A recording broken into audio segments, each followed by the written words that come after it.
Un grupo de investigadores observa que la ciudad presenta altos índices de contaminación, la clásica y la de siempre. ¿Listo? ¿Por qué se deben esos altos índices? Probablemente pues por la emisión de emanaciones de los combustibles fósiles.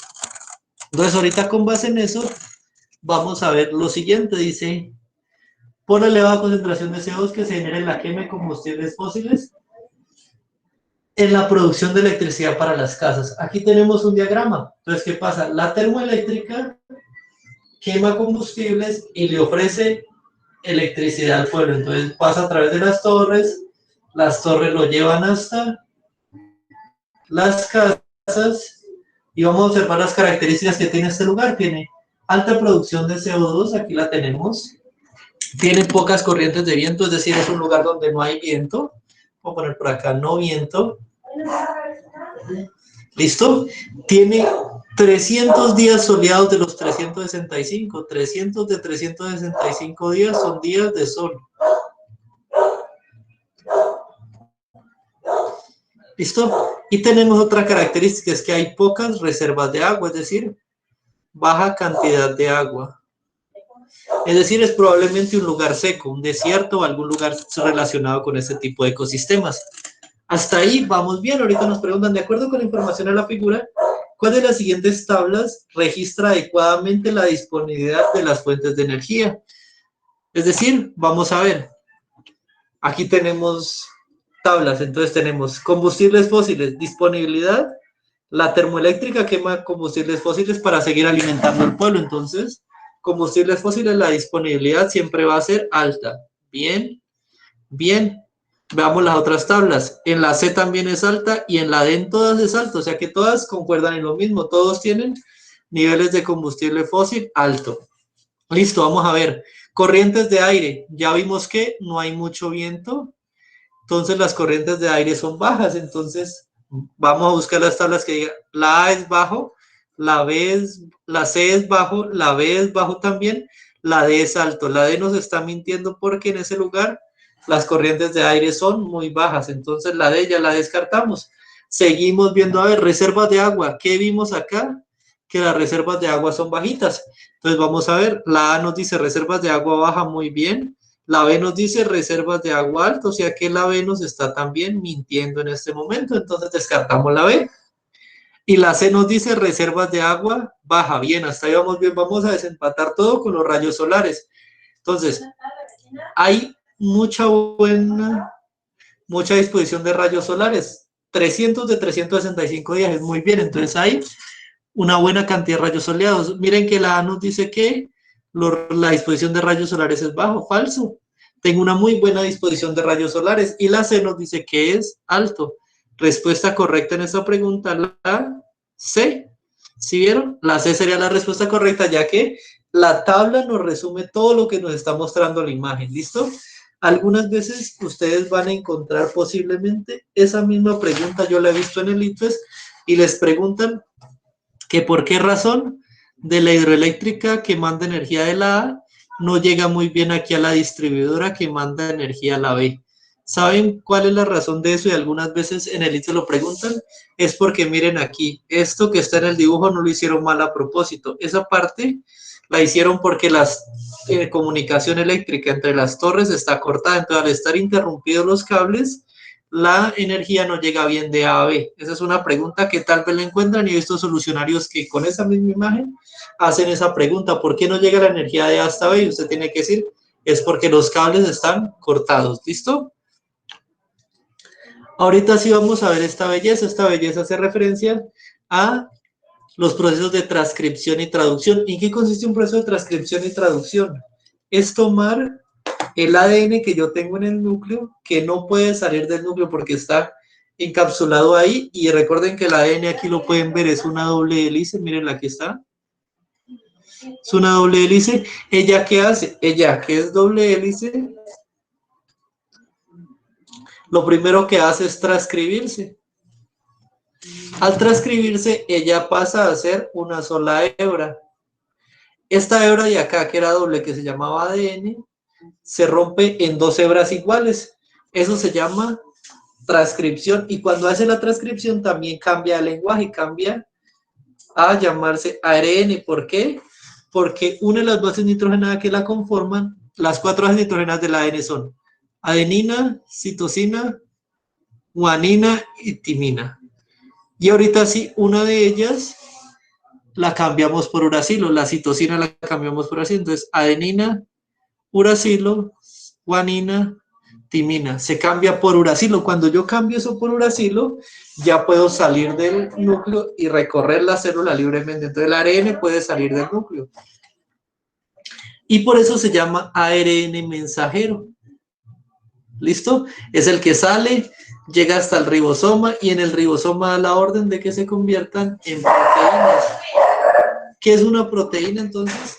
No es más que llega aquí mi base nitrogenada, en forma de ARN, el ribosoma, que es una cosita así, lo empieza a leer y él dice, aquí por cada base A, U, G, supongan, 3 de estos me codifican un aminoácido llamado glicina, por ejemplo. Entonces sale acá el eslaboncito llamado glicina.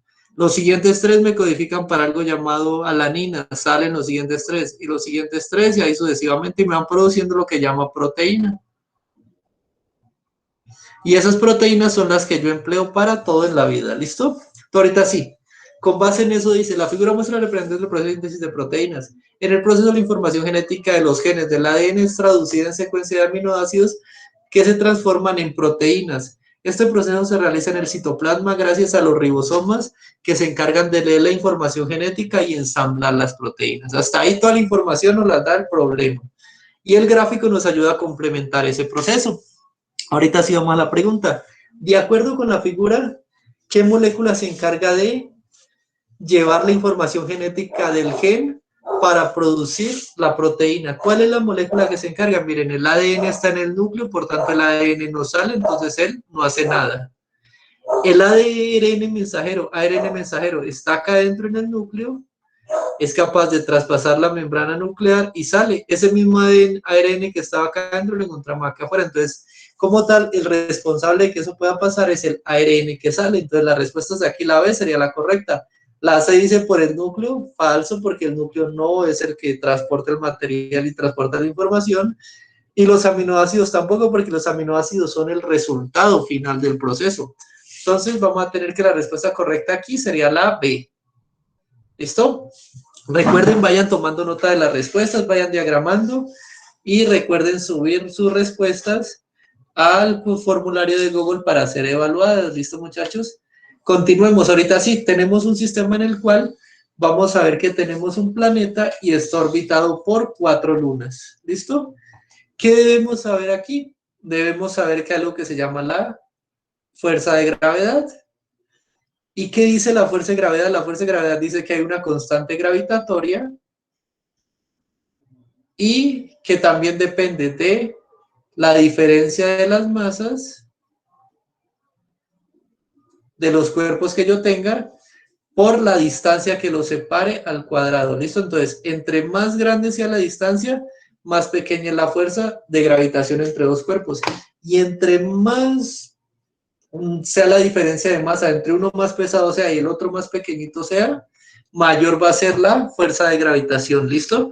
Entonces, vamos a ver acá que nos preguntan, bueno, un planeta tiene 4 lunas, bla, bla, bla. Aquí nos muestra el sistema. Tenemos la luna 1, la luna 2, la luna 3, la luna 4. Si la masa de las lunas cumple con lo siguiente, la masa 3 es la masa más grande, la masa 4 sigue, la masa 1 es más pequeña y la masa M2 es la más pequeñita de todas. Y se sabe que la fuerza gravitacional es proporcional a la masa. ¿Cuál de las lunas ejerce mayor fuerza sobre el planeta? Ya vemos entonces, la masa debe ser la más grande. La masa tiene que ser la más grande para que la fuerza gravitatoria sea la mayor. ¿Cuál es la que tiene masa más grande? La luna 3. La luna 3 es la que tiene la masa más grande de todas. En el dibujo hasta lo podemos ver. Entonces, sin perder tiempo, simplemente vamos a ir a buscar la masa 3. ¿Listo, chicos? ¿Hasta ahí cómo van? ¿Entendiendo?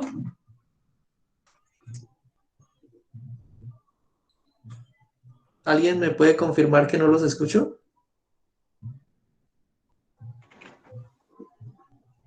Bien, profe. Sí, profe. Listo. Me voy a quitar esto porque no está conectado, entonces los voy a escuchar desde el computador y así descanso también las orejitas. Entonces, hasta ahí vamos bien, hasta ahí todo va relativamente fácil. Vamos a pasar a esto que es una locura, ¿listo? Cuando ustedes vean datos así de una tabla, ¿qué les recomiendo? Lean la pregunta rápidamente. Dicen, la tabla muestra los diferentes organismos para evitar ser muestra las diferentes, cómo diferentes organismos evitan ser depredados, ¿listo? Con base en la información anterior, una de las principales diferencias entre la respuesta de los 4 organismos es, ahorita sí vamos a analizar. Les recomiendo leer la pregunta y luego sí analizar la tabla. La tabla dice, el organismo A es el zorrillo, tenemos un zorrillo, una rana venenosa, una planta de ají y una planta dormidera. Vamos a ver la respuesta. ¿Listo? El zorrillo libera sustancias de sus glándulas anales olorosas para defenderse. Bien, eso hace el zorrillo. Lo hace en 4 segundos, es decir, él siente la amenaza y se demora 4 segundos en soltar la bomba, por así decirlo. Entonces, respuesta rápida. Tiempo que dura la respuesta, 2 segundos. También es una respuesta rápida. ¿Qué quiere decir? La primera es, le dan la alerta y él coge y libera la sustancia. ¿Cuánto se demora la sustancia en el medio en causar efecto? 2 segundos. Entonces es rápido y apenas le cae, pues el depredador huele feo y se aleja. ¿Listo? Mecanismo mediante la estimulación de nervios y hormonas que actúan sobre el órgano o tejido específico. Ah, listo. Se hace mediante una comunicación hormonal. Es decir, una serie de productos químicos y hormonas que yo libero en mi cuerpo, siento el peligro, libero la hormona y la hormona me llega a la parte donde debo defenderme y ataco. Listo, es como cuando usted lo asustan, usted siente la adrenalina y cuando menos piensa ya va corriendo. Eso es una respuesta hormonal. Miren que la rana venenosa también libera veneno en su piel, también lo hace en un tiempo muy corto, apenas la asustan y también la acción del veneno es muy rápida, apenas entra en contacto con eso, en 2 segundos ya ha producido el efecto. Veamos qué pasa con las 2 plantas. Las 2 plantas tienden a liberar defensas químicas que actúan como antimicrobianos o toxinas. Antimicrobianos, recuerden que es que mata hongos o mata microbios, y toxinas es una sustancia que envenena un cuerpo. Observen que la planta entre el peligro y reaccionar puede pasar de 1 hora a 8 horas. Y asimismo, el tiempo de respuesta de esta planta de ají es de 1 día a 5 días, es decir, que se demora una eternidad en que haga efecto para poder defenderse. Vamos a ver el mecanismo que usa mediante estimulación de hormonas que se transportan a través de los vasos conductores de las hojas. Ah, listo, también es un sistema hormonal. Y el último, la planta de la dormidera, dice, ante el contacto se contraen las hojas sobre el tallo y se encierran, es decir, ella parece que se encapullara, se encapsula. Eso lo hace en un tiempo de respuesta de 6 a 8 segundos y puede durar así encapsulada entre 4 y 6 horas, es decir, tiene tiempos de acción rápido, pero tiempo de respuesta lento. ¿Listo? Se da por hinchazón o deshidratación de las células tensoras del tallo de la hoja. ¿Qué quiere decir esto? Que los músculos de ella se tensan y cuando se tensa ya queda tensionada, así como cuando usted se encalambra, que usted queda engarrotado, digámoslo así, y con el tiempo es que usted va aflojando el tejido muscular por eso, porque va soltando esa tensión muscular. Entonces, con base a eso, vamos a ver, una de las principales diferencias de la respuesta de los 4 organismos, ¿cuál es? ¿Qué vamos a ver? La respuesta de estas plantas son duraderas porque las plantas inducen una respuesta mediante hormonas y los animales no. Miren, los 2 de arriba son animales y los 2 de arriba son hormonales, entonces falso. ¿Por qué? Porque dice que solo las plantas producen respuesta hormonal, entonces falsa la A. La B, la respuesta de los animales es más duradera porque tiene más órganos y tejidos que las plantas. En ningún momento en esta parte que dice mecanismo nos dice que justamente por tener más órganos va a ser más duradera la reacción, simplemente nos dice, ¿es hormonal o es que usted sufre procesos de hinchazón? ¿Listo? Entonces, la B tampoco es. La C dice, la respuesta de los animales es rápida y de corta duración porque poseen un sistema nervioso. Esa podría ser una respuesta. Miren que todos los sistemas hormonales se transmiten principalmente, dan un impulso al sistema nervioso. Los animales que tienen, llega al sistema nervioso, permítanme un momento, llega al sistema nervioso y da un impulso inmediatamente. Ese impulso es transmitido directamente por las neuronas como un impulso eléctrico y libera las hormonas. Eso hace que sea muy rápido. Entonces, hasta aquí la C sería la respuesta correcta. ¿Listo? Vamos con la D. La D dice, la respuesta de las plantas es más duradera.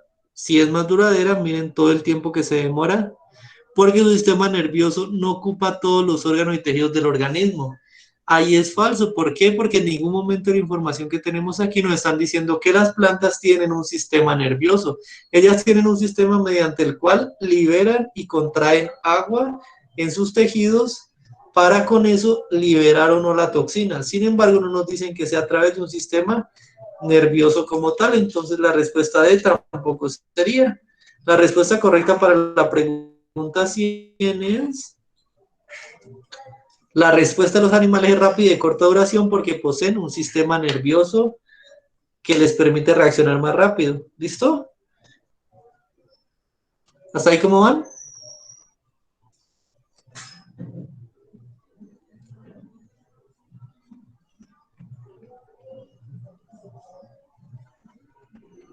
Listo, Manuel dice bien. Cualquier pregunta que tengan, me comunican inmediatamente. Aquí vamos a ver. Dice lo siguiente. Todo nice. Viene. Están aprendiendo inglés, me gusta eso. Dos estudiantes leen en un libro que entre las dos cargas de signo diferente existe una fuerza de atracción. Ah, ¿qué quiere decir eso? Positivo con negativo, cargas diferentes se atraen y cargas del mismo sentido, ya sea positivos o negativos, se repelen. ¿Listo? Entonces, cuando se intentan acercar, cada uno se va para su lado. No pueden verse. Se repelen. ¿Listo? Ahorita sí. Entre las cargas del mismo signo, las fuerzas de repulsión. Ellos dibujan tres cargas. La primera negativa, aquí la vemos. La segunda positiva. Y la tercera, X, es decir, que no conocemos la carga. Las cargas están separadas como demuestra en la figura. ¿Listo? Si X es positiva. Ah, listo. Si X es positiva. Entonces, ¿qué va a pasar aquí? Miren, la distancia que hay, aquí y aquí es lo que nos va a importar. X resultó ser positiva, entonces ¿qué va a pasar? Se va a repeler. Esta va a intentar alejarse, 3 va a intentar alejarse de 2 y se va a ir para acá. 2 va a intentar alejarse de 3 y se va a ir para acá. ¿Y qué va a pasar cuando se encuentre con la 1? Que positivo y negativo se van a atraer, entonces estos dos se van a atraer. Entonces, ¿qué va a hacer? Que más rápido se va a querer ir la carga hacia acá. Vamos a ver, ¿cuál es la dirección de la fuerza sobre la carga X debido a las cargas 1 y 2? Pues si ven bien, sobre la fuerza X, que sería la tercera, la que tenemos acá, la fuerza resultante va a ir hacia afuera, va a ir a repulsión, y al ir hacia afuera y la repulsión quiere decir que va en ese sentido. ¿Cuál es ese sentido? La derecha. Vamos a buscar cuál dice la derecha, y la respuesta correcta es la A de anciano, que indica que va hacia la derecha porque las fuerzas se repelen. Hasta ahí, ¿cómo va, muchachos? ¿Entendieron? Sí, profe, por mi parte sí. Muchas gracias. Listo. Apenas se dan una pregunta, me pegan el grito. Vamos con esta siguiente. Observen esta belleza. Cuando tengan y se encuentren con estas preguntas tan largas que parecen como tan complicadas aquí, lo primero que quiero que vean es que se enfoquen en la gráfica. Listo, vamos a ver qué nos dice la gráfica. Leamos rápidamente qué dice acá. La biorremediación es un procedimiento que se vale de microorganismos o plantas para devolver a un ambiente contaminado su condición natural. En un experimento se probó la capacidad de 2 especies de bacterias para degradar gasolina, es decir, las bacterias cogen la bacteria, toma gasolina, se alimenta y descontamina. Eso es lo que hace la bacteria. Entonces vamos a ver si esa bacteria de verdad hace lo que dice. Ese hidrocarburo pasa rápidamente a estado gaseoso y se esparce en el aire. Ah, entonces la gasolina también de paso se me está evaporando. La gasolina se puede evaporar. Listo, la gráfica muestra los resultados. Entonces observemos, control sin bacterias. ¿Para qué me sirve un control? Para yo analizar qué pasa sin mi medio. Entonces, por ejemplo, yo quiero hacer un control de cuánto dinero gasto yo al mes en comida. Tengo que hacer un control, es decir, tengo que pasar un mes sin comer para ver y poder comparar cuánto, en este caso, cuánta gasolina se evapora sin que hayan bacterias o cuánta gasolina se va sin que hayan bacterias. Entonces, lo que tengamos como con esos cuadritos blanco y oscuro va a ser siempre la relación que voy a tener entre el control, es decir, las sustancias sin bacteria. Entonces, en la primera vemos que aproximadamente un 25% a los 10 días, a los 20 días aproximadamente un 40 y algo, y cuando llego a los 30 días observo que el control, es decir, la desaparición de gasolina sin bacterias es casi del 90 y algo por ciento, pongámosle 90%. Listo. Entonces, vamos a ver. Luego dice, la bacteria B es lo que degrada este pedacito, la bacteria 1 está en negro, entonces vamos a ver. Miren, aquí va y aquí van los datos. Igual la bacteria 2, igual la mezcla de ambas.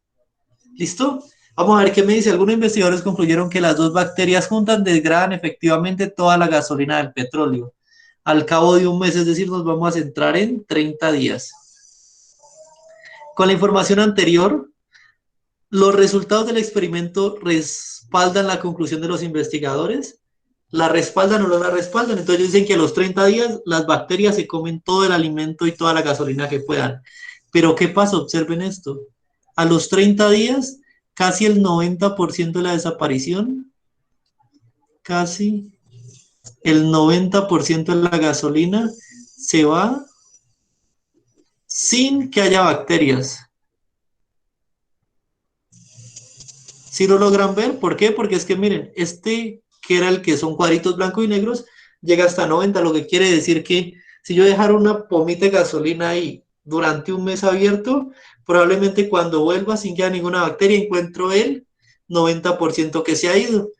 Y la diferencia entre este pedacito y este es lo que las bacterias se comen.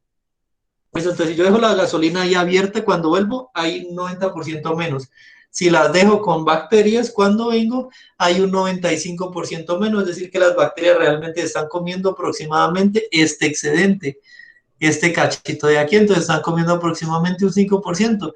Mejor dicho lo mal dicho, las bacterias no están haciendo nada. Simplemente están comiendo ahí un poquito de la gasolina, pero el resto lo principal es que se evapora.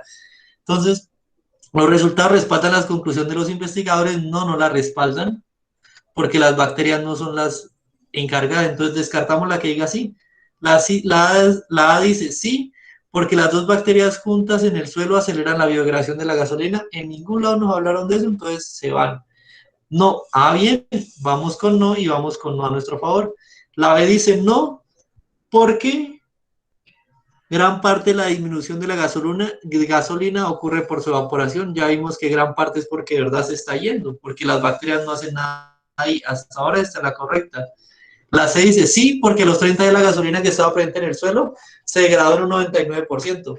Pues sí se degradó, pero resulta que acontece que no fue por las bacterias, fue por la evaporación. Y el último dice no, porque falta de valor el porcentaje de degradación con más especies de bacterias. Ya tengo la especie 1 y la especie 2, entonces simplemente con base a eso yo puedo decir si las bacterias afectan o no. Entonces la respuesta correcta sería no, porque gran parte de la disminución de gasolina ocurre por su evaporación. ¿Sí ven? Hasta ahí vamos bien.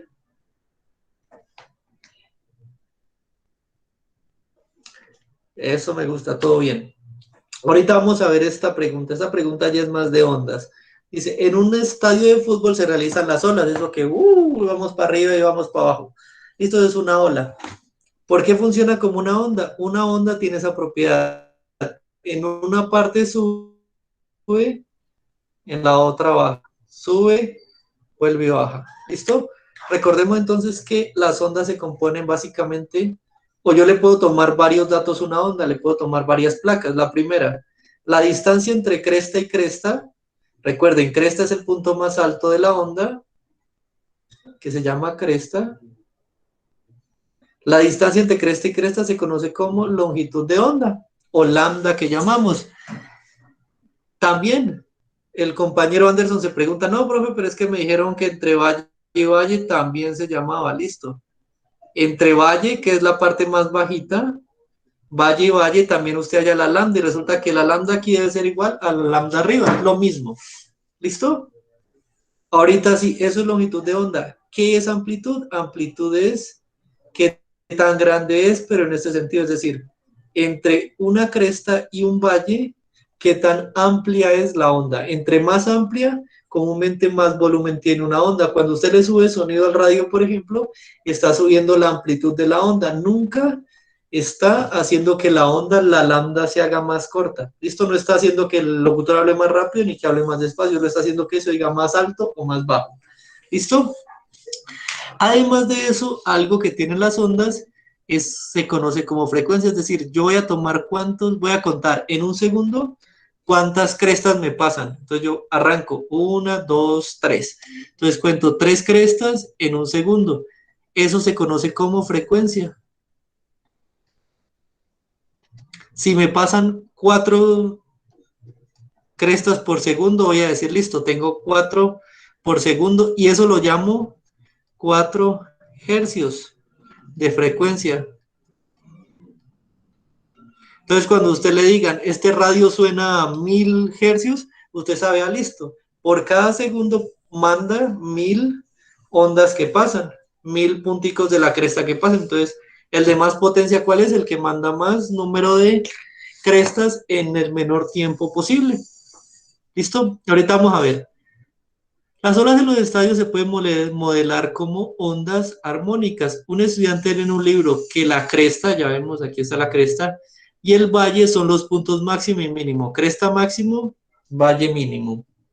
Y que la longitud de onda es la distancia que existe entre dos crestas consecutivas o dos valles consecutivos. Hasta ahí vamos, ¿cierto? Entonces ya lo mismo que les dije acá. De acuerdo a lo anterior, ¿cuál de las distancias mostradas en la imagen representa mejor una longitud de onda? Entonces, ¿qué debo buscar? Aquí en la imagen debo buscar entre una cresta y una cresta o un valle y un valle. Entonces, puede sonar así, pero yo puedo buscar entre una persona alta y otra persona alta, o puedo buscar entre una persona bajita y otra persona bajita, por ejemplo. Nos vamos a ver la distancia 1. La distancia 1, miren, me abarca desde una persona que está aquí hasta otra que está aquí. Muy posiblemente esta distancia es muy grande. Observen, lambda siempre es larga. Probablemente aquí hay una persona grande y aquí otra persona grande y yo estoy midiendo, pero vamos a descartar las otras. La 2 dice, 2 está entre, miren, está entre la persona A y la persona B. Es como yo dijera, entre esta crestica de aquí y el vecinito de al lado voy a medir la longitud de onda. Ya vemos que ahí no es, entonces la distancia 2 no nos sirve. La distancia 3 es igual, pero entre los pies. Miren, estoy viendo la distancia entre los pies de varias personas seguidas. Eso es como yo midiera un intervalo muy pequeño aquí. Tampoco me sirve, entonces la 3 tampoco. Y miren que la 4 no se alcanza a ver muy bien, pero aquí está. La 4 es la distancia entre las manos de la gente cuando lo suben y las bajan. Eso no es una longitud de onda. Yo necesito medir entre un valle y una cresta, es decir, entre alguien pequeño y alguien pequeño o alguien grande y alguien grande. Entonces la 1 posiblemente me representa a mí la longitud de onda de ese movimiento de ola en el estadio. ¿Listo? Entonces vamos que la respuesta correcta, tío, es la 1. Entonces sería la distancia 1. La respuesta A. Hasta ahí vamos bien. Con base a eso vamos a responder la 104 para entrar en calor. La 104 nos dice, un grupo de estudiantes midió la densidad de un gas para un rango de temperatura entre 0 y 48 grados centígrados. ¿Listo? Y obtuvo los datos que se muestran ahí. ¿Qué muestra aquí? Que a medida que usted aumenta la temperatura, el gas se vuelve más denso. Miren, va aumentando. Recuerden que la densidad es igual a masa sobre volumen. ¿Listo? Entonces nos dice, el gas a medida que usted va aumentando la temperatura se va haciendo más denso el gas.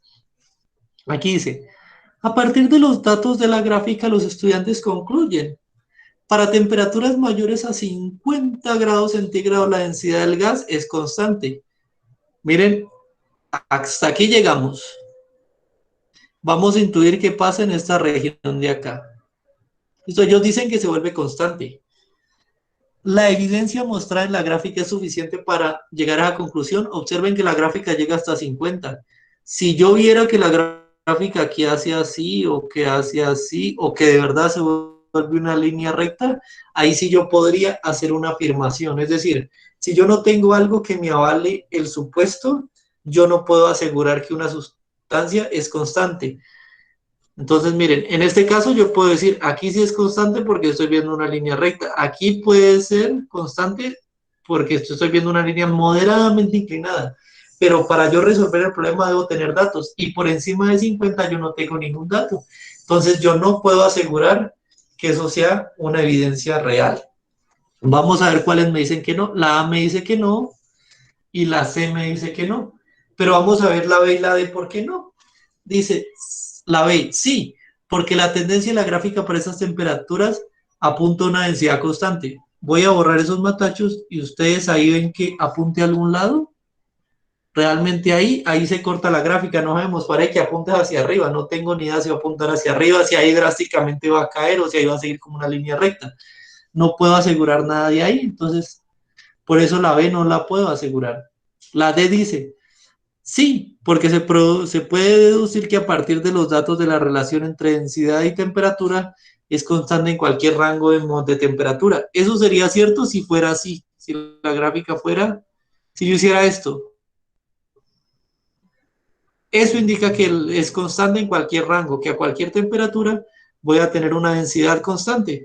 Pero ahí estamos viendo que en un momento sube, en otro momento sube más, en otro se estabiliza, en otro se vuelve una línea hacia arriba. Es decir, aquí no hay una constante. Aquí estoy teniendo una variable literal. Aquí está variando. Al estar variando, yo no puedo decir que los datos se manejen como una constante. Entonces, descartado. Veamos entre la A y la B y la C cuál puede ser. La A dice, no porque es necesario continuar la toma de datos debido al incremento de la densidad del gas por cierto rango de temperatura. Ah, eso me gusta. Es necesario continuar la toma de datos, claro, porque yo llegué hasta 50 y ahí dejé eso, y ahí para adelante yo no sé cómo funciona. Y lo que puedo observar de los datos anteriores es que él se comporta erráticamente.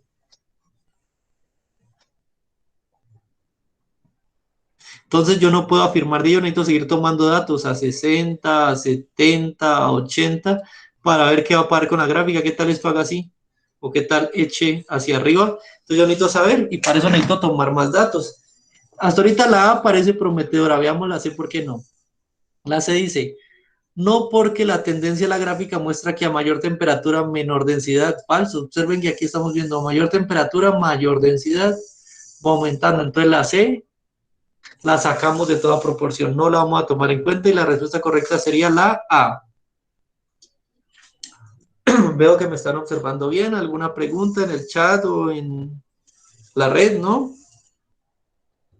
Va a pasar acá la siguiente. La siguiente es de esa clásica donde le dan a usted una información y con base a esa información usted tiene que resolver dos o más preguntas.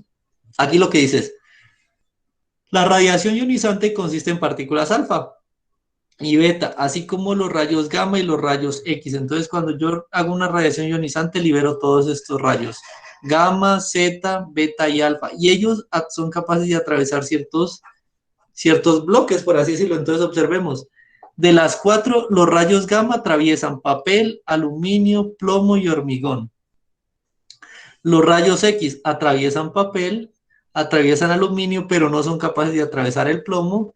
Las partículas beta atraviesan papel, pero no son capaces de atravesar el aluminio. Y las alfa no son capaces de atravesar ni siquiera el papel. Entonces vamos a ver. La figura muestra su poder de penetración. Listo. Uno de los peligros del uso de la radiación ionizante es su alto potencial con alteración del ADN en las células, por lo que se considera un agente cancerígeno. Ah, yo tengo mi ADN lo más de feliz.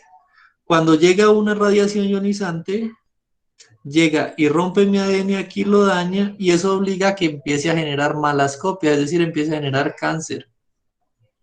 Entonces, eso es lo que nos dice ahí. Si usted se expone a una radiación ionizante, posiblemente se esté mutando el ADN y le esté dando cáncer. Vamos a ver qué nos preguntan con base a eso. Nos preguntan la 105, dice, un paciente se diagnostica con una posible fractura en los huesos de la mano. Aquí en el hueso de la mano. Se irradia únicamente la mano lesionada con una baja intensidad y durante el menor tiempo posible necesario. Además de estas medidas, es decir, además de someterlo durante bajo tiempo a la radiación para tomarle la placa, los rayos X, ¿qué otra medida de protección debería implementar para disminuir el riesgo de lesionar los rayos X otras partes del paciente? Listo, entonces voy a fijarme en los rayos X. ¿Qué debo usar? ¿Debo usar papel? No, porque el papel lo atraviesa. Aluminio, no, porque el aluminio lo atraviesa. Plomo, porque el plomo no lo atraviesa. Entonces, por eso cuando ustedes van a tomarse una radiografía, el señor les pasa un chaleco pesado, ustedes se los ponen y pues ahí sí los mandan a tomarse la radiografía. Ese chaleco es de plomo y por eso es pesado, para evitar que lo traspase. Entonces vamos a ver. La A dice, cubrir la mayor parte del cuerpo del paciente con plomo, muy bien, porque estaría aislándole la radiación, porque ese material protegerá las células del paciente de la radiación. Muy bien, hasta ahorita la A parece la correcta. Vamos a ver la B que dice, tener la máquina de rayos X aisladas en un cuarto de hormigón, porque este material protegerá al personal médico de la radiación. Sí, muy bien, usted la puede tener en un cuarto de hormigón, pero en ese caso usted está protegiendo al paciente. No, usted simplemente está incluso exponiendo al paciente a que esté en más contacto con rayos X. La C dice, cubrir la mayor parte del cuerpo del paciente con aluminio. Hemos visto que el aluminio no sirve para nada con respecto a los rayos X que lo atraviesan, entonces igual no serviría de nada protegerlo con aluminio. Y la D dice, tener la máquina de rayos X aislada en un cuarto de plomo, porque ese material protegerá los cuerpos del personal médico y la radiación. Muy bien. Posiblemente al tenerlo aislado en un cuarto de plomo va a proteger de que la radiación salga, pero eso va a proteger que el paciente sea expuesto a radiación. No, no va a proteger al paciente. Entonces, tampoco será la respuesta correcta. ¿Listo? La única que nos da un 100% de satisfacción es la A. Respuesta correcta, la A, cubrir la mayor parte del paciente con plomo y así yo garantizo que el paciente no va a sufrir ninguna mutación y ningún daño futuro. ¿Listo? Estoy viendo que me están viendo bien, entonces, ¿cómo van hasta ahí? Ya nos faltan pocas, entonces vamos a hacerle... Eso me gusta bien, me gusta que es más claro que el agua. Ahorita sí vamos a meterle un poquito más la velocidad para que hoy terminemos estas. ¿Listo? Entonces vamos a ver. La 106 nos dice, el cáncer es una enfermedad que en las células, el cáncer es una enfermedad en la que las células de los tejidos se transforman y no son reconocidas por el tejido, es decir, se vuelven células dañinas para el organismo y ellos lo tienen que destruir y sacar.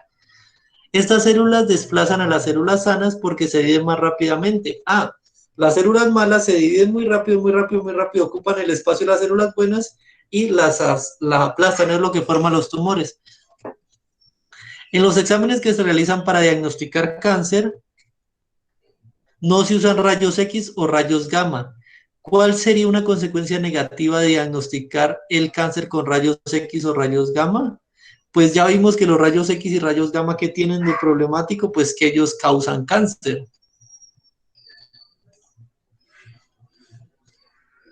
Entonces, ¿qué va a pasar aquí? Que estoy tratando de diagnosticar cáncer con algo que causa cáncer. No tendría ninguna ciencia, es como intentar apagar fuego adicionándole gasolina, no tiene ninguna lógica. Entonces, vamos a ver cuál dice aquí. La consecuencia negativa es A, la generación de más células cancerígenas por la posibilidad de alterar su material genético. Entonces, posiblemente si yo lo irradio con esa luz, probablemente le cause más células cancerígenas, porque esa luz es ionizante. Puede que la hacia la verdadera, vamos a ver la B. La B dice, la reducción de las células del tejido canceroso por la posibilidad de dañar organelos y membranas celulares. Eso no es una consecuencia negativa.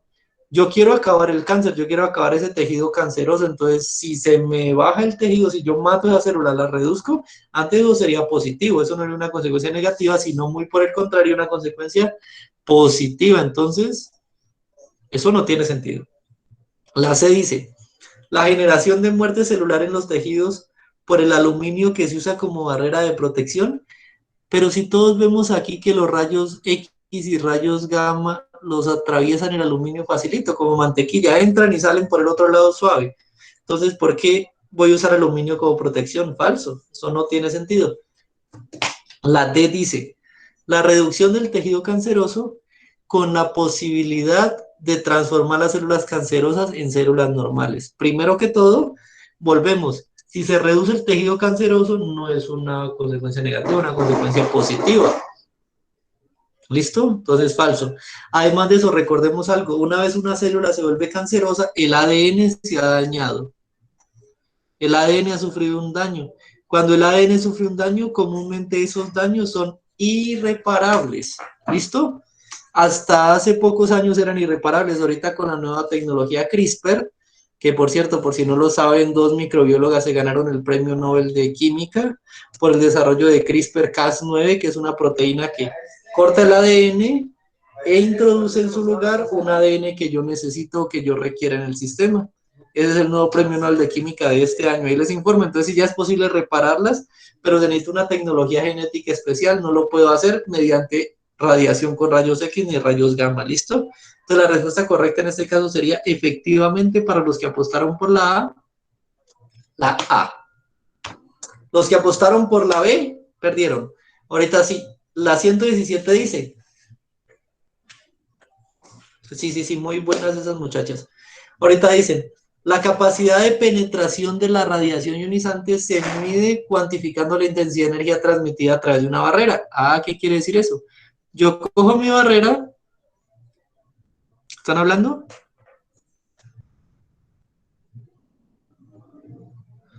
Bueno, yo cojo mi barrera y le mando la energía. Entonces, ¿qué voy a ver? Voy a ver qué tanto es capaz de penetrar en la barrera. Si penetra mucho y la pasa, la energía es muy alta. Pero si llega y no pasa y no está aquí, y llega ahí, la energía es muy baja. Entonces vamos a ver qué nos dice acá. Nos dice, este valor depende del material de la barrera y el espesor de esta. Para radiaciones como los rayos X y los rayos gamma, su intensidad energética disminuye cada vez que atraviesan un material, es decir, van perdiendo energía. Si primero atraviesa esta barrera, luego atraviesa esta, la primera lo hace con ganas, la segunda lo hace más despacio. La tercera tal vez ya ni sobreviva, sino que se quede atrapado, ¿listo? Entonces cada vez que va pasando, va disminuyendo su cantidad de energía. Su intensidad energética disminuye cada vez que atraviesa el material hasta que se considera despreciable. Sin embargo, pasa energía con alguna intensidad. ¿Cuál de las siguientes gráficas describe mejor la intensidad de energía transmitida por los rayos X y rayos gamma a través de la barrera dependiendo de su espesor? Entonces veamos, ¿yo qué esperaría? A medida que la barrera es muy larga, vamos a mejorar todos los matachos. A medida que la barrera es muy larga, yo voy a tener lo siguiente. La energía llega con todo el ánimo del mundo. Apenas empieza a tocar con la barrera, empieza pues obviamente a verse afectada. Va a ir bajando, ir bajando, ir bajando. Y si la barrera no me da chico a atravesarla, yo quedaré por acá como en el cero. ¿Se observan? La única gráfica que presenta este comportamiento, ¿cuál es? Eso, señorita, la A. Porque miren, mucha intensidad y a medida que va aumentando el grosor, se va haciendo la pared más gruesa, va cayendo. La B que me indica, la B indica desde el principio, eso atraviesa como una bala, eso no va perdiendo, sino que atraviesa directo, no pierde intensidad ni el grosor de la pared. Esto además lo que notemos que la B tiene un error. La intensidad de la radiación está en el eje X y eso no es lo que yo estoy viendo, lo que estoy viendo es el grosor de la barrera. Recuerden que en una gráfica ustedes siempre van a tener lo que miden o lo que pueden modificar, perdón, lo que puede ser modificado, lo van a tener en el eje X. Y lo que van a medir, lo van a tener en el eje Y. Entonces, ¿aquí qué van a medir? Van a tener varios grosores de pared y van a medir la radiación que lo atraviesa. Entonces, estoy modificando el grosor y midiendo la intensidad. Entonces, por esa razón, la B y la D no son correctas, porque yo no estoy modificando intensidad corriente, yo la estoy midiendo. Entonces nos queda entre la A y la C. Y miren que la C me indica que entre más gruesa es la pared, más intensidad de corriente llegó. Es como si la pared me empujara la radiación, cosa que no es cierto. Acá vemos que la radiación se frena por la pared. Entonces la respuesta correcta, efectivamente, para los que están apostando, es la A. ¿Hasta ahí alguna pregunta?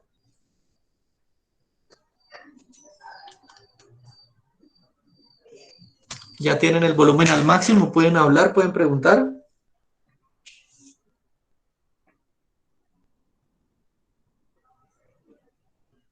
Alejandro dice todo good. All right, listo. Continuemos, que me emocioné. Alguien, por favor, que me colabore leyendo esa pregunta que ya...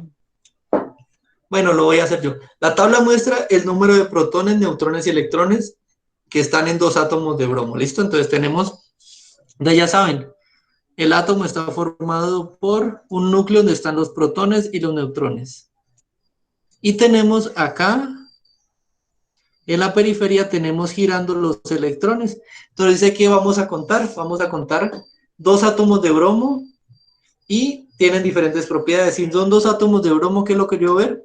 Que los protones sean exactamente iguales. ¿Listo? 35 y 35. Ah, si son dos átomos de bromo, no hay problema. Neutrones me dice que tienen 45 y 45. Recuerden que los protones y los neutrones me dicen la masa. Listo, entonces aquí tengo 35 más 45 por el lado 1 y 35 más 45 por el lado 2. Ahí yo que voy a ver que ambos átomos pesan lo mismo. Átomo 1 igual a átomo 2. Listo, en peso. Pero ahorita que estoy viendo, los electrones, miren que uno tiene 35 electrones y el otro tiene 36. Ah, carajo, hay una diferencia. Entonces, tengo 35 electrones, es decir, que tengo 35 cargas negativas. ¿Listo? Y en el centro tengo 35 cargas positivas. ¿Eso qué me dice? Tengo 35 cargas negativas y 35 positivas, menos 35 más 35 me da 0. Entonces, el átomo en donde estén 35 y 35, esto es un átomo neutro. No tiene carga. El de allá voy a tener que tengo 36 cargas negativas más 35 cargas positivas, me va a quedar como menos 36 más 35, casi toda la vida me queda como menos 1. ¿Qué quiere decir? Que este de acá tiene carga. Y al saber que es menos 1, puedo decir que la carga es menos 1, negativa en una unidad, es decir, que tiene un electrón de más. Entonces vamos a ver, con base en la información anterior, puede afirmarse que el átomo 1 es un átomo de bromo neutro. Muy bien, ¿por qué? Porque A tiene el mismo número de protones y electrones. Bingo, no hay que ir más lejos, paren las imprentas, esa es la respuesta correcta, la A. Porque ya vimos, si tiene el mismo número de protones y electrones, el átomo va a ser siempre un átomo neutro. ¿Listo? Si tiene más protones que electrones, va a ser cargado positivamente. Si tiene más electrones que protones, va a ser cargado negativamente. ¿Listo? Pero descartemos porque nada falta. La B dice, tiene más neutrones que protones, falso, porque miren, ambos tienen los mismos. La C dice, la suma de los protones y los electrones es mayor que la del átomo 2, falso. Lo que me interesa es saber la carga formal del sistema. Y la D dice, tiene más neutrones que electrones. Neutrones tiene 45 electrones, 45 neutrones, Tiene 35 electrones, sí, pero eso también pasa en el átomo 2, o sea que no es específicamente el átomo 1 y no me explica por qué el átomo 1 como tal es una molécula neutra. La única explicación para que una molécula sea neutra, recuerden, es que el mismo número de protones sea el mismo número de electrones. Esto es la única explicación. De ahí para arriba cualquier cosa puede pasar, pero para que sea neutro tienen que ser iguales, protones y electrones. ¿Sale? Me gusta esa actitud. Si ven como todo es más fácil y más rápido ya cuando lo hemos estudiado mucho. En este sistema vamos a ver lo siguiente. Tiene una masa atada a un resorte. Usted coloca la masita y le empieza a mover. Listo. Ahí dice que en el sistema la energía total no cambia. Listo, entonces voy a tener energía total igual a una constante. Es decir, que siempre va a ser la misma. Pero durante el movimiento se comparte entre el... Pero durante el movimiento se comparte entre el movimiento, entre el resorte y la masa. Bueno, al estirar el resorte, la energía entra en el sistema y se acumula en forma de energía potencial elástica. Es decir, cuando yo lo compacto o lo estiro, estoy obteniendo energía potencial elástica. Energía en función de que lo tengo ahí compactado, entonces él está listo para salir con esa energía compactada, o está estirado listo para devolverse. Entonces, en los extremos donde yo tengo aquí y acá, voy a tener pura energía potencial elástica, energía potencial. Y aquí, cuando él esté en movimiento, cuando esté en medio de estos dos, ¿qué voy a tener? Como está en movimiento, voy a tener energía cinética. Listo, vamos a leer qué más dice. Cuando se suelta la energía se transfiere a la masa en forma de energía cinética y la masa se mueve de un lado al otro del equilibrio. Luego la masa devuelve la energía al resorte y lo comprime. El proceso se repite y genera que la masa oscila alrededor del punto de equilibrio. Entonces, tengo de este lado energía potencial comprimida, la suelto, se convierte en energía cinética, pasa por el punto de equilibrio que es aquí, llega al otro lado, se estira el resorte, se vuelve la energía cinética, se vuelve energía potencial y vuelve y juega. Y eso es lo que hace que el sistema se mantenga rebotando alrededor de el punto de equilibrio. ¿Listo? Si se mide el tiempo desde el instante en el que el resorte está estirado y se suelta, ¿cuál de las siguientes gráficas representa el cambio de energía cinética a la energía potencial en función del tiempo? Vamos a ver las gráficas que nos muestran. ¿Qué es lo primero que yo debo saber aquí fácilmente para descargar el sistema? Muy bien. Lo primero que yo debo saber es dónde van a ir los ejes. ¿Listo? Entonces, miren. El tiempo va desde 0 hasta el tiempo que yo considere. El eje B, si ven bien, está colocado justo a mitad de la gráfica, es decir, que el tiempo es como si estuviera cortándome el sistema, cosa que no puede pasar. Los ejes siempre van a ir uno aquí, otro acá, ¿listo? Y aquí usted dibuja todo lo que quiera, pero nunca el eje X le va a atravesar a usted la figura, a menos que sean figuras muy extrañas en ciencia, pero las hay, pero aquí en este no es el caso, ¿listo? Entonces, esto no pasa. Entonces, el tiempo no debe ir ni aquí abajo ni aquí arriba. El tiempo siempre debe ir aquí. Entonces, donde está la C, bien, muy bien, ahí va el tiempo. Donde está la A, muy bien, ahí va el tiempo. Ahorita miremos qué pasa. Entonces, la energía potencial del sistema siempre va a ser cuando yo arranco el movimiento, tengo la energía potencial muy alta, ¿listo? Porque los tengo compactos y acá lo tengo así. Vamos a ver la energía potencial de este sistema. Aquí, aquí, aquí, aquí, aquí, aquí, aquí. Ah, miren, observen. Cuando arrancó el movimiento, la energía potencial era 0. Y eso es falso, porque cuando la energía potencial es 0, me indica que el sistema ya se está moviendo. Entonces, esto no puede existir. Y en ese caso, miren que la energía en el tiempo 0 cinética es alta, es decir, que el objeto ya se venía moviendo cuando iniciamos el experimento, cosa que no es cierto. El experimento dice, la masa estaba quieta, usted la suelta y se empieza a mover. Y nos queda la C, la única C como respuesta correcta, y vamos a confirmar. Energía cinética. Me regreso aquí, analizo de dónde origina, y la energía cinética, miren, si arranca en 0, cuando no había movimiento. Al principio del experimento no había movimiento, solo había yo compactado el resorte, entonces no había movimiento, pero sí había, ¿qué? Energía potencial, que es la que tenemos acá arriba. Y listo. Energía potencial máxima porque el resorte está compactadito, Apenas yo suelto ese resorte, empieza a oscilar como loco y empieza a subir y bajar la energía cinética por el movimiento. ¿Listo? Entonces la respuesta correcta sería la C. Hasta ahí, yo sé que vamos bien, ustedes son muy pilosos. Vamos a tomar... Déjame que trabó. Listo. Hasta ahí como tal, tenemos...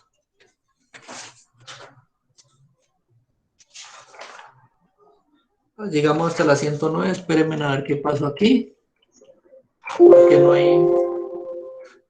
Eso no es inconveniente, al parecer no se ha cargado más. Permítanme un momento, ya les coloco las diapositivas, pero entonces vamos a resolverlo directamente desde el cuestionario.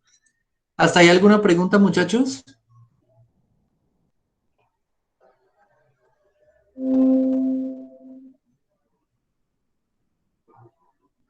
Que al parecer no traje la diapositiva que era. Listo, muy bien. Por aquí me dice que no. Este es el solucionario SK1, sección de Ciencias Naturales. Listo, todo claro, dice don Alejandro. Hasta el momento bien. Las que vienen son aún un poquito más fáciles.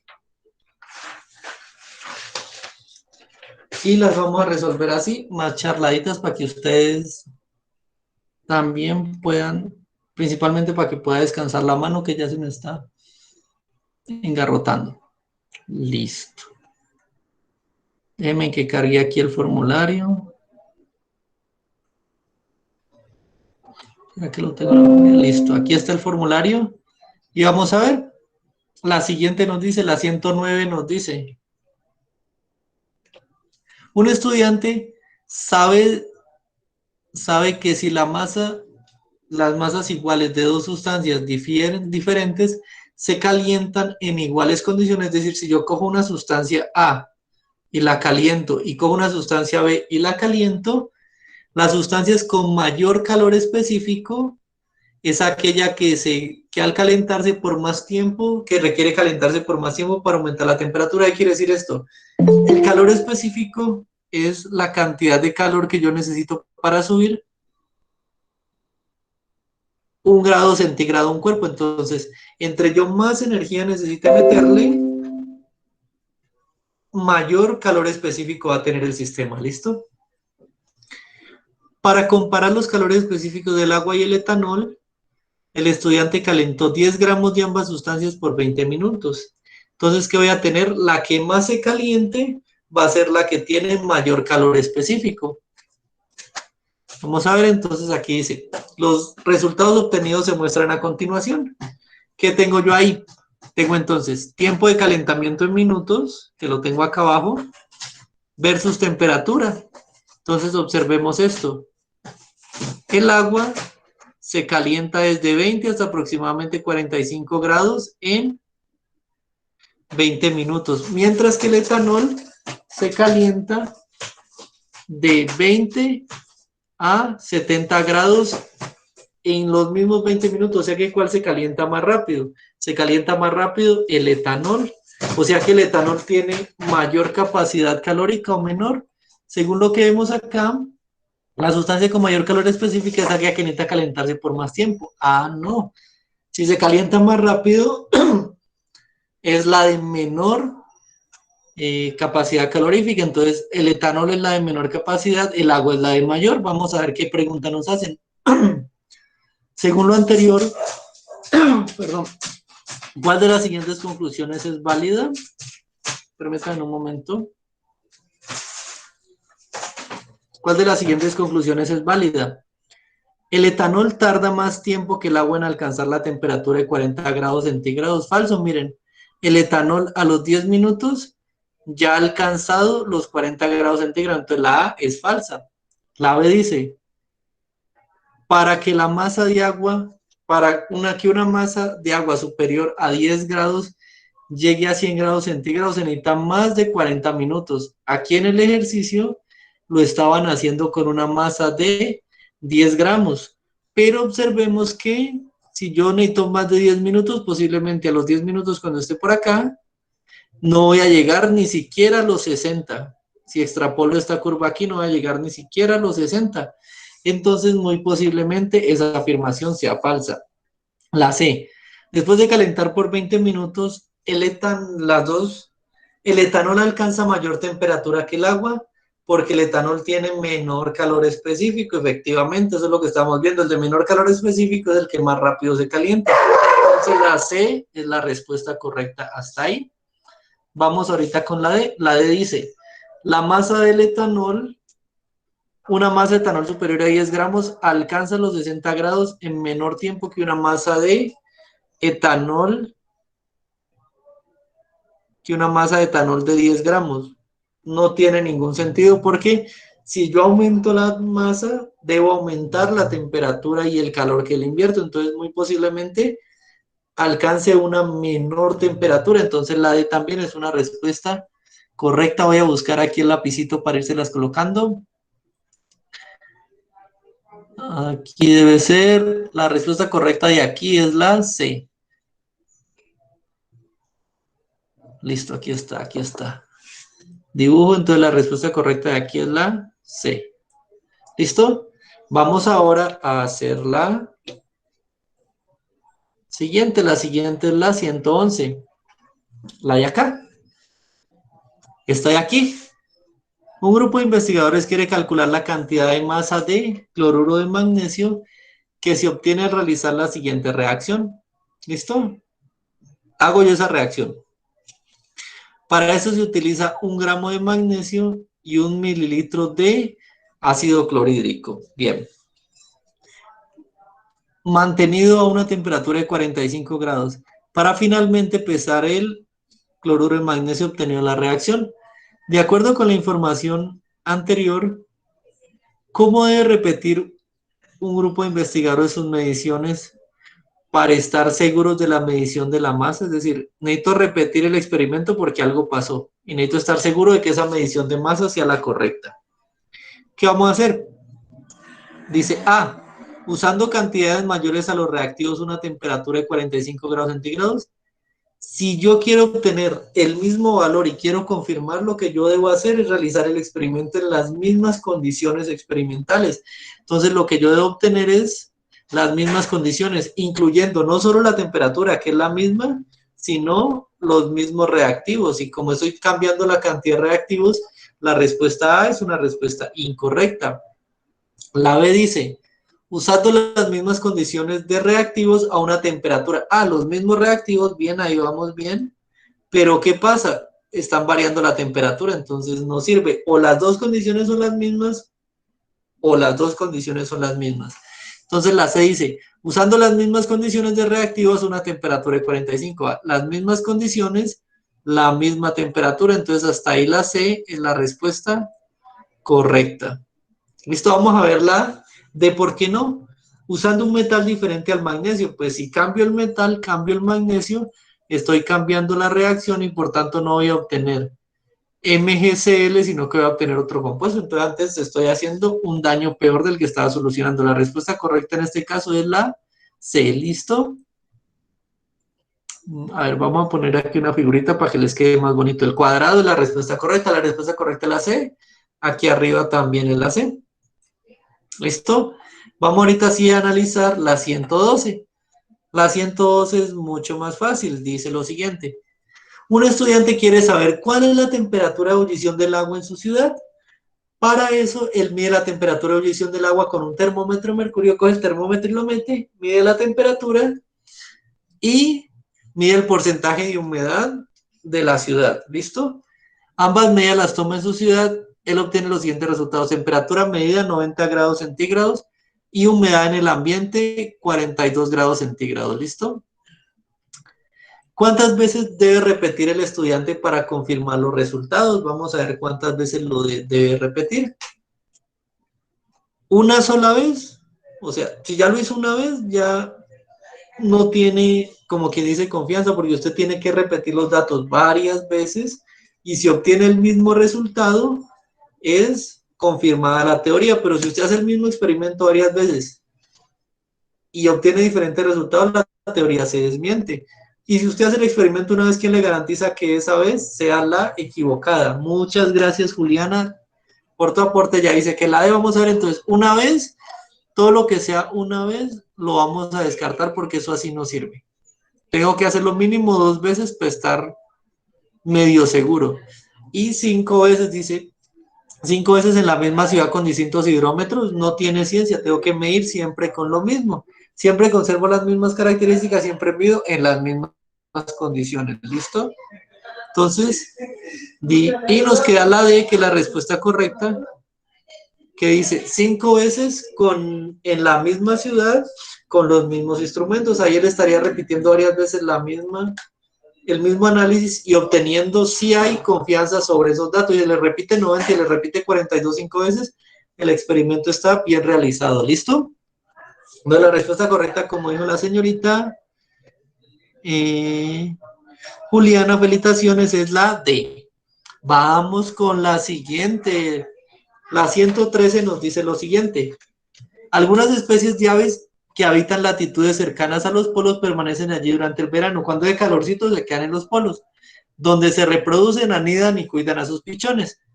Cuando termina el verano, es decir, cuando empieza a hacer frío, ellas agarran a sus crías y se van para lugares más calientes, más tropicales.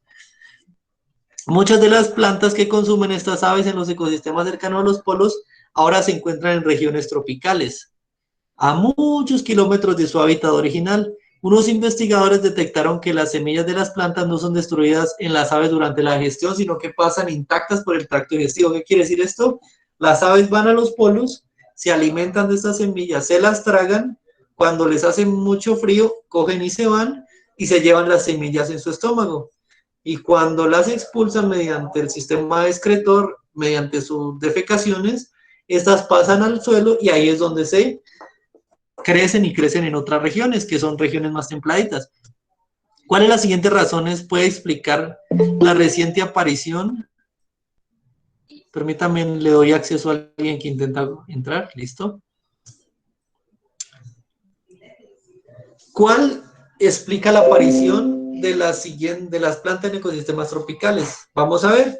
La A dice, los frutos de las plantas que se mueven por los ríos y los mares, falso, porque no estamos hablando de que quien las mueva sea el río, sino que quien las mueve posiblemente es el ave.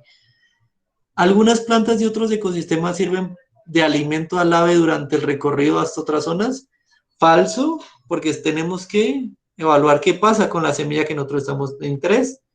La D dice, muchas aves llevan pedazos de hojas y pedazos de flores en el pico. No, ya sabemos que la lleva en el estómago. Y vamos a ver la D que nos queda. Muchas aves terminan de digerir los frutos durante el vuelo de migración y dejan caer las semillas con excremento en otro ecosistema. Ah, listo. Las llevan adentro y en otros ecosistemas las sueltan. Respuesta correcta, efectivamente, como dijo la compañera Juliana Ayala, nuevamente felicitaciones, es la D. Ahí vamos muy bien. Listo, ahorita sí vamos por la 114. La 114 dice, un grupo de científicos quiere estudiar el efecto de consumo de semillas de café en el desplazamiento de las ardillas por el bosque. Quiero ver si al darles café a las ardillas, ellas se mueven más rápido, se mueven más lento, se mueren o qué hacen. Para ello, se capturan 10 ardillas, 5 de ellas las alimento con café y otras 5 las alimento sin café y las suelto a ver qué pasa. Listo. A cada ardilla se le coloca un rastreador y se le registra su desplazamiento en el bosque durante 72 horas. Sin embargo, un reciente estudio, más adelante alguien fue más pilo que yo y estudió y determinó que las ardillas más viejas no se desplazan tanto como las ardillas que están en etapa reproductiva. Es decir, la ardilla que está joven y reproductora es capaz de atravesarse 3 kilómetros con tal de conocer al amor de su vida, mientras que la viejita prefiere quedarse cerca. Entonces, basado en esta nueva información, ¿cómo deben modificar los científicos el experimento para determinar adecuadamente el efecto? Entonces, ahorita yo, ¿qué haría? Cojo las ardillas, pero ahorita las cojo de diferentes edades. Cojo una joven, una vieja, a estas jóvenes y viejas las alimento con café y las suelto. Cojo en otro grupo otras ardillas jóvenes y viejas y estas las alimento sin café y las suelto a ver cuál se mueve más y en qué sistema se está moviendo. Vamos a ver qué soluciones nos dan. Dejar semillas de café en los árboles donde habitan las ardillas y medir el tiempo que esas demoran en consumir. Eso no me sirve porque yo quiero ver es qué pasa si consumen y no consumen el café. La B dice, colocar semillas en la base de los troncos y medir la longitud que recorren las ardillas en los troncos. Eso no me sirve. Nuevamente, yo necesito ver qué tanto se mueven en el entorno, no qué tanto escalan o bajan los troncos, y necesito saber que en función de la edad. ¿Qué pasa con las jóvenes? ¿Qué pasa con las viejas? Entonces, nada. La C dice, determinar las edades de las ardillas capturadas e incluir el mismo número de ardillas de diferentes edades. Eso es más bonito. Cojo. ¿Qué edad tiene usted? Es joven, listo. Entonces cojo 5 jóvenes, les doy café y no les doy café y las suelto. Esa hasta ahorita es una idea prometedora. Vamos con la D. La D dice capturar ardillas jóvenes y adultas, encerrarlas en un área de 3 metros cuadrados y comparar sus desplazamientos.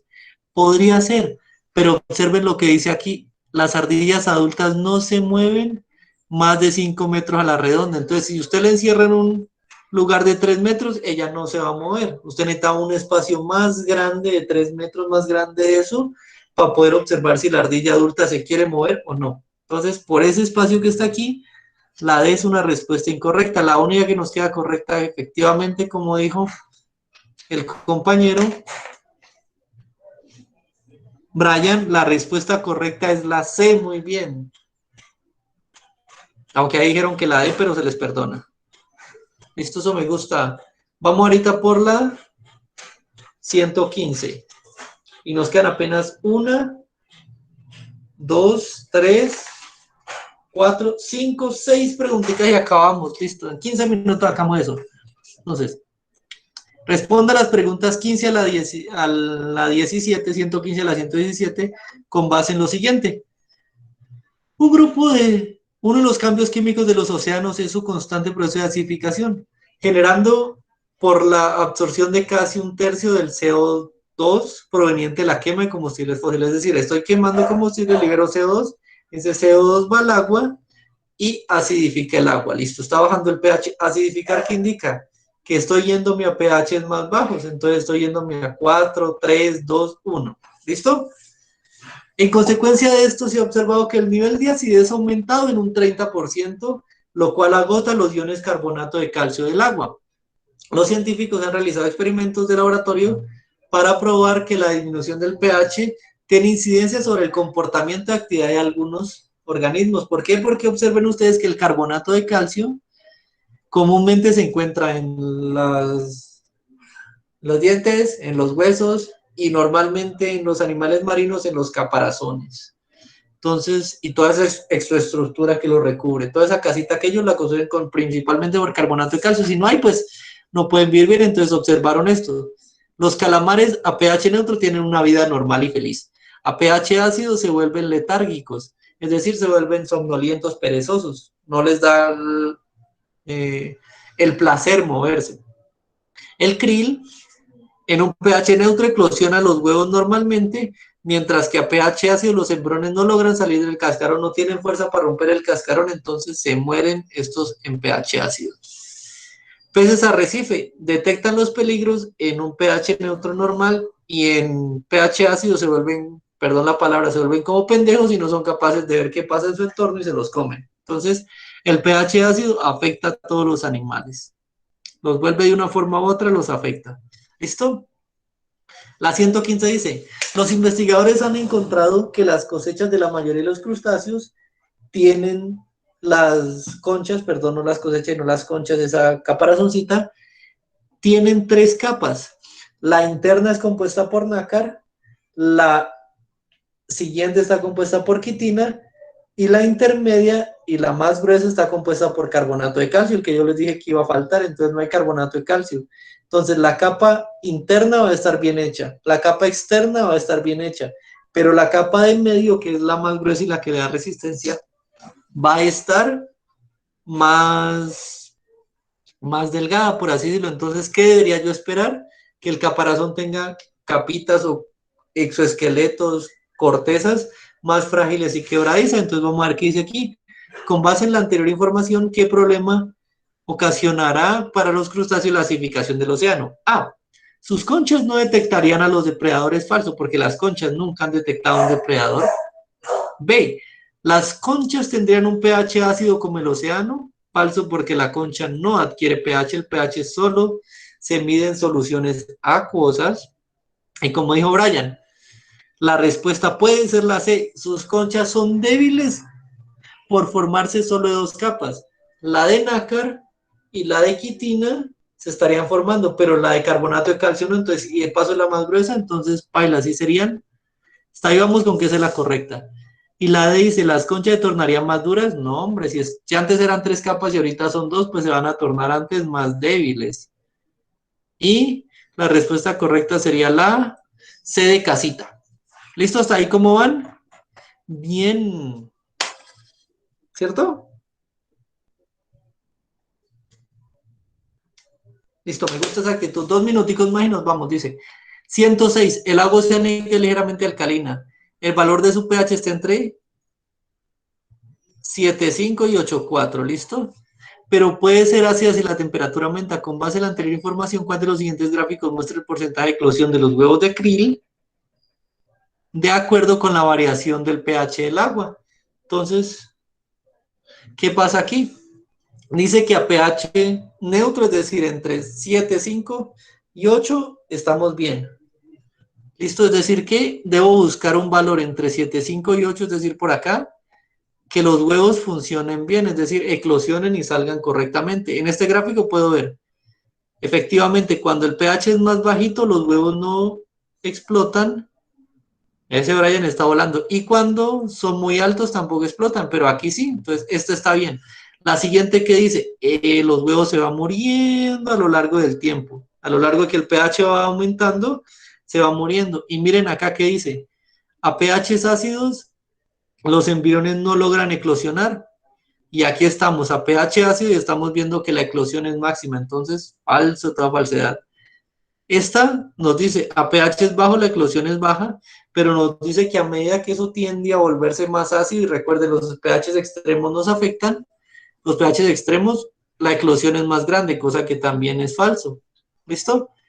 Y la D nos dice que antes, cuando usted tiene el pH neutro, tiene el porcentaje más bajo de eclosión. Esto también es falso, porque a pH neutro se tiene el más alto. La respuesta correcta, efectivamente, como decía Brian, Juliana y todos los filósofos del lugar, es la respuesta A. Eso está. Y vamos, sigamos, metámosle caña a esto. La 117 dice, ¿cuántas me faltan? Ay, ya faltan poquitas. La 117 dice, un científico afirma que la disminución de los niveles de pH en el océano afecta a la vida de diversas especies oceánicas. Con base en el contexto, esta afirmación debe considerarse A, una evidencia, B, una conclusión, una evidencia, una conclusión. Él hizo ya un análisis previo. Observó cómo el pH afecta a los diferentes tipos de organismos. ¿Listo? Entonces él hizo un estudio previo. Cuando yo hago un estudio previo y estoy diciendo, no, lo que yo encontré fue tal cosa, yo estoy generando una conclusión. ¿Listo? Una evidencia es, mire, esto es una evidencia. Esta tabla que está acá es la evidencia. Pero él lo que está haciendo es sacando una conclusión de esa tabla. Entonces, lo que sea evidencia lo descartamos. ¿Se fue? Se fue. Nos queda conclusión. La B dice, muy buena, señorita, están volando. Dice, una conclusión porque los científicos son rigurosos en eso no tiene nada que ver, no, necesitamos concluir con respecto a la tabla. Dice, y la D dice, una conclusión porque estudiaron variables para demostrar los cambios de arena en el océano. ¿Qué variables estudiaron? Concentración de pH, contenido de nácar en las conchas, contenido de carbonato de calcio. Todas variables estudiaron, entonces efectivamente, como dicen todos los presentes, la respuesta correcta es la D. Muy bien, estamos volando. Solo estamos a 3 preguntas de ser libres de terminar este formulario y de estar listos para mañana responder el siguiente. Vamos a ver, la 118 dice, vamos a buscar a alguien. Don Brian, ya que estás ahí, por favor, lee la 118.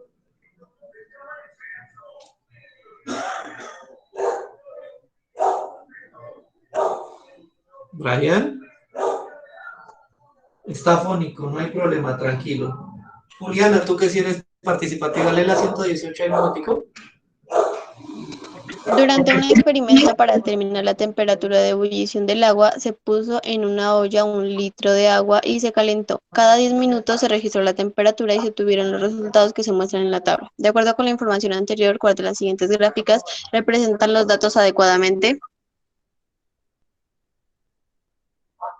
Listo, vamos a ver, como dijo la compañera, entonces 0 va a 18, a 10 va a 43, entonces tenemos que buscarlos. Vamos a ver, la primera de ellas, 0, no hay dato, miren que en 0 no aparece por ningún lado un punto, eso indica que no hay datos, eso indica que estoy tomando en cuenta algo mal aquí, esa gráfica no va a ser. Vamos a ver la siguiente, 0, tengo un dato, listo, ¿qué dato es? 18, ahí está aproximadamente a 18, bien. Voy a verificar 3 puntos para darme cuenta de si está bien o no. A 20, ¿qué valor tengo? Aproximadamente entre 60 y 80. A 20 tengo 68, muy bien. Y acá cuando llego casi a los 100 grados, miren que tengo 40. Esta puede ser una gráfica, está muy bonita y hasta ahorita esa gráfica representa la tabla. Vamos a ver qué pasa. Aquí está. Aquí ya la embarramos. Yo les dije al principio del semestre que siempre que ustedes vieran esto, es porque estoy haciendo con sustancias diferentes. Aquí no estoy siguiendo un proceso. Aquí sí estoy siguiendo un proceso. En la gráfica B estoy siguiendo a 0, a 10, a 20, a 30 y a 40. Aquí simplemente no estoy siguiendo un proceso, sino que estoy colocando datos sueltos. E igual el diagrama de torta también me sirve, pero no me está representando el proceso, me está diciendo qué porcentaje tiene la duración de cada tiempo y eso no me está sirviendo. Lo que yo necesito es un diagrama que me muestre un proceso, es decir, puntos que vayan interconectados y que me muestren una tendencia. El único que me muestra tendencia efectivamente es la B como respuesta. ¿Listo? La B es la respuesta correcta de este gráfico. Vamos ahora con la 119. La 119. Don Alejandro Puyo, ya que estás por ahí, colabóranos con la lectura de la 119.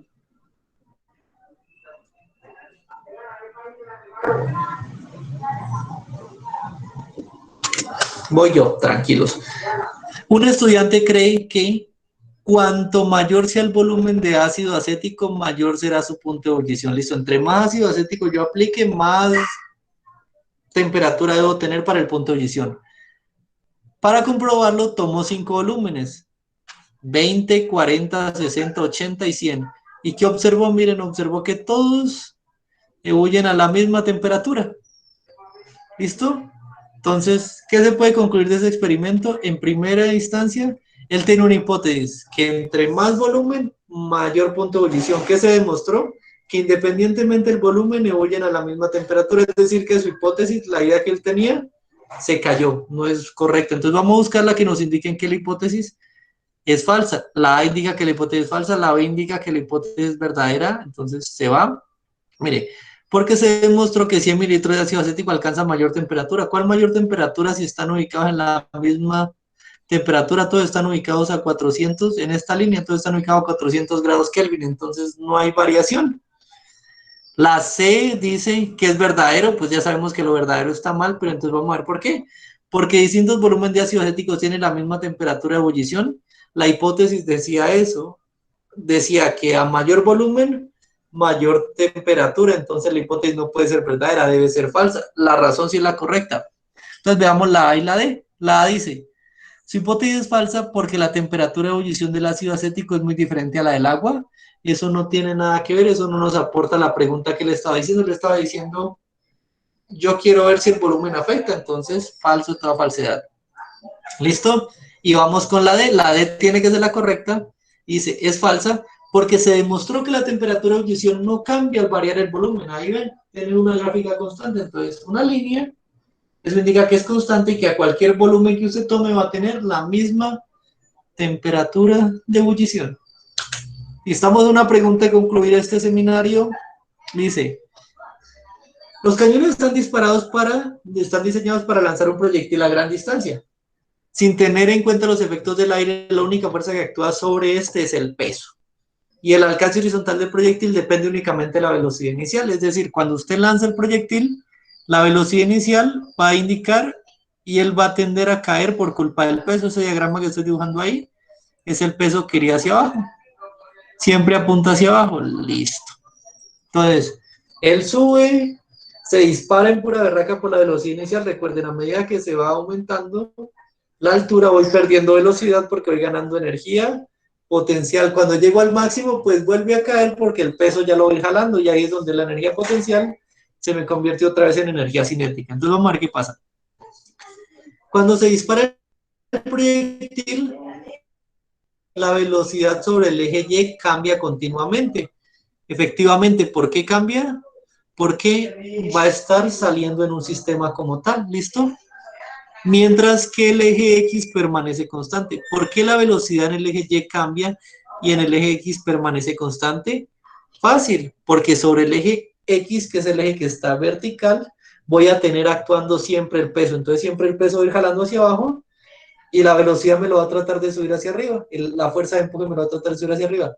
Pero siempre va a ir como que este va a ir jalando al otro y ir disminuyendo. Al principio muy grande, luego va a ir disminuyendo, disminuyendo, disminuyendo hasta que llega aquí al punto máximo donde gana el peso y vuelve y cae. Entonces, vamos a ver. Porque en el eje Y actúa el peso del proyectil y en el eje X no actúa ninguna fuerza. Efectivamente, en el eje X, ¿que lo está empujando? Nada. Entonces, hasta ahí esta sería parte la correcta. Vamos con la B. Porque el eje X actúa el peso del proyectil, en el eje X no actúa. Miren, tenemos dos ejes, eje X y eje Y. Entonces el peso del proyectil va hacia abajo siempre, y va hacia abajo ¿en cuál eje? En el eje Y. Entonces esto es una total falacia. La C dice, porque el proyectil tiene forma esférica. No, eso no interesa, lo que interesa es el peso y la fuerza, no interesa la forma. Y acá dice, la última dice, porque el ángulo de inclinación apunta únicamente en el eje X. El ángulo de inclinación no necesariamente apunta en el eje X, mire. Él apunta y permite dar un alcance, pero él también, si apuntara solo en el eje X, el ángulo sería cero. Él también tiene que tener una componente en el eje Y, o sea, es decir, tiene que estar inclinado en algún punto. Entonces usted varía la componente en el eje X, no sé si me están viendo ahí, varía la componente en el eje X, que sería este, pero también tiene que elevarlo con respecto al eje Y, para que el disparo salga como tal. Entonces, respuesta correcta, la A. Muy bien, señorita Juliana Ayala, muy bien, Tom Bryan, muy bien por la participación. Me alegra haber compartido este espacio con ustedes. Recuerden que la grabación les queda en el Classroom para que la puedan verificar. Les envío tanto la presentación como estos resultados membreteados. Y les recuerdo que mañana les libero otro formulario. Ya con esto ya tendríamos 4 formularios, que les recomiendo mucho, como les dije al principio a los muchachos. La idea es